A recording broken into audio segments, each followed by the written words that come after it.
अस्सलाम वालेकुम students, I hope you are fine. हम स्टडी कर रहे हैं chapter number 2 plants and their system. Today is lecture number 5 और आज का हमारा topic inside a root and inside a stem.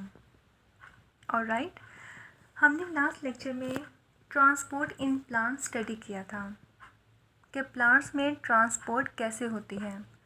Food molecules की और वाटर मॉलिक्यूल्स की ट्रांसपोर्ट प्लांट्स में कैसे होती है। उसके लिए प्लांट्स में वेस्क्यूलर बंडल्स पाए जाते थे। वेस्क्यूलर बंडल्स के दो हिस्से थे, xylem tubes and phloem tubes, जिसके थ्रू वाटर, मिनरल्स और फूड प्लांट में ट्रांसपोर्ट होते थे।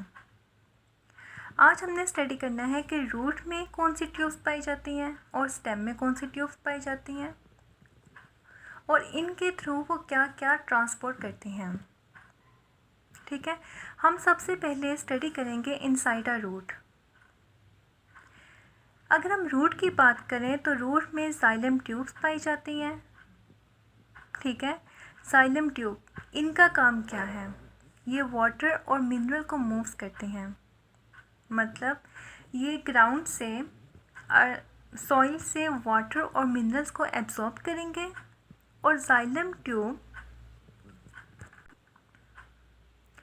जी स्टूडेंट्स, अगर हम रूट की बात करें तो रूट में सबसे पहले जाइलम ट्यूब्स आएंगी। अब इनका काम क्या होगा कि वाटर और मिनरल को अपटेक करेंगे, ठीक है, और इसको प्लांट के दूसरे पार्ट्स तक पहुंचाएंगे, जैसा कि stem, leaves and flower.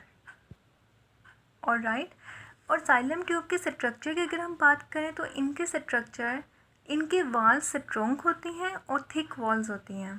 Thick मतलब मोटी होती हैं। ठीक है, जैसे आप पानी वाला पाइप देखते हैं तो वो क्या होता है, उसकी वॉल्स थिक होती हैं, ठीक है, वो स्ट्रॉन्ग होता है। उसी तरह ये जाइलम ट्यूब की वॉल्स भी स्ट्रॉन्ग होती हैं और थिक होती हैं, क्योंकि इन्होंने वाटर और मिनरल्स को अपटेक करना है और ट्रांसपोर्ट करना है। ठीक है, और रूट से कहाँ लेके जाना है? Upward part of the plant. Next step is phloem tube. Phloem tube ये हमने ऑलरेडी डिस्कस किया था। फ्लोएम ट्यूब क्या करती है? शुगर को कैरी करती है, जो कि शुगर कहाँ बनती है? लीव्स में बनती है। ठीक है, लीव्स से कैरी करेंगे और प्लांट के दूसरे हिस्सों तक पहुंचाएंगे, जैसा कि रूट्स में पहुंचाएंगे। ठीक है, अब रूट में क्या होगा कि शुगर रेस्पिरेशन में यूज़ होती है, या प्लांट के किसी भी दूसरे हिस्से में जहाँ पे ये शुगर पहुंचाई जाएगी वहाँ पे शुगर रेस्पिरेशन में यूज़ होगी। अब यहाँ पे क्वेश्चन अराइज होता है, रेस्पिरेशन क्या है? Then respiration is the process of production of energy. मतलब एक ऐसा प्रोसेस जिसमें हमारी फूड की ब्रेकडाउन होती है। ऑक्सीजन की मौजूदगी में हमारी फूड की ब्रेकडाउन होती है और उसके रिज़ल्ट में कार्बन डाइऑक्साइड प्रोड्यूस होती है और एनर्जी प्रोड्यूस होती है। ठीक है, लाइक ये देखें, अब ये ग्लूकोज है। ठीक है, जब हम ऑक्सीजन को इनटेक करेंगे तो ये ग्लूकोज जो हमने फूड ली है उसमें ग्लूकोज प्रेजेंट होती है। इस ग्लूकोज की ब्रेकडाउन होगी, उस ब्रेकडाउन के रिज़ल्ट में कार्बन डाइऑक्साइड प्रोड्यूस होगी, वाटर प्रोड्यूस होगा और एनर्जी प्रोड्यूस होगी। इस प्रोसेस को हम कहते हैं respiration. Alright, then root hairs. Root hairs are tiny hair like root which provide a big surface area. Root hairs are tiny. This one is root and further division of root is called root hairs. ये क्या करते हैं? Big surface area provide करते हैं absorption के लिए, ताकि plant ज़्यादा से ज़्यादा वाटर को एब्जॉर्ब कर सकें। ठीक है, रूट टिप। रूट टिप कहते हैं ग्रोइंग सेल्स प्रेजेंट, मतलब वो पॉइंट जहाँ पे ग्रोइंग सेल्स प्रेजेंट होते हैं, लाइक दैट दिस वन।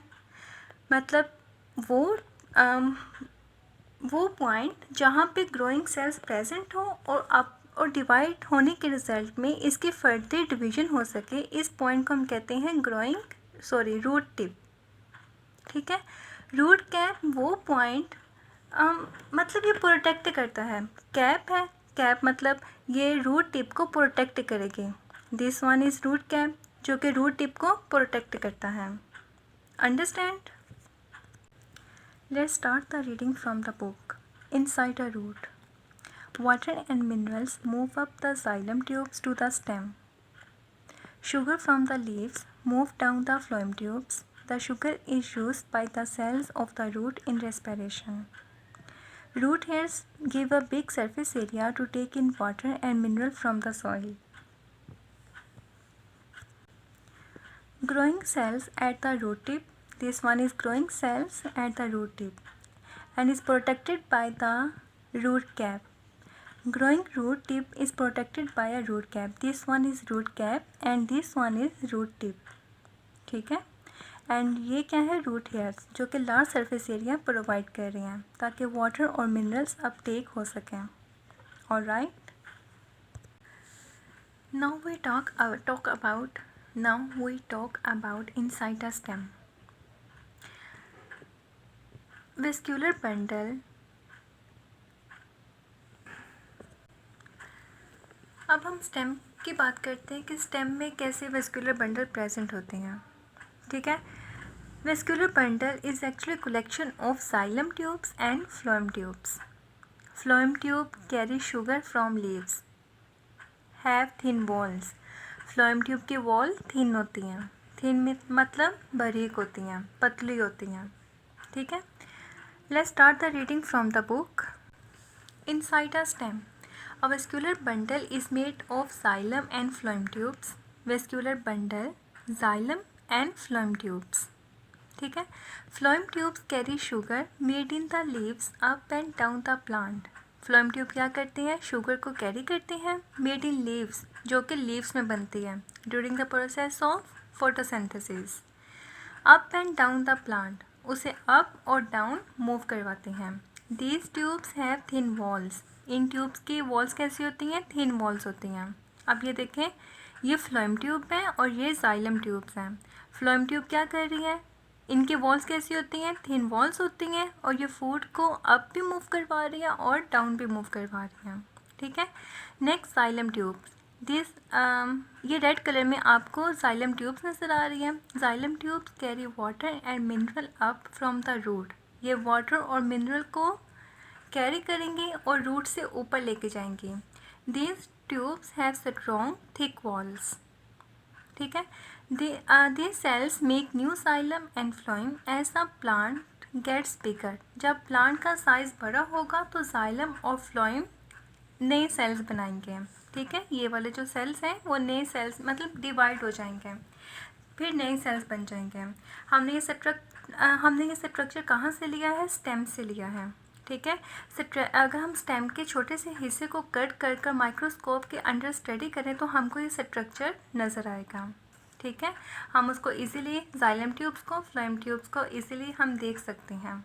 ठीक है। अंडरस्टैंड? Thank you.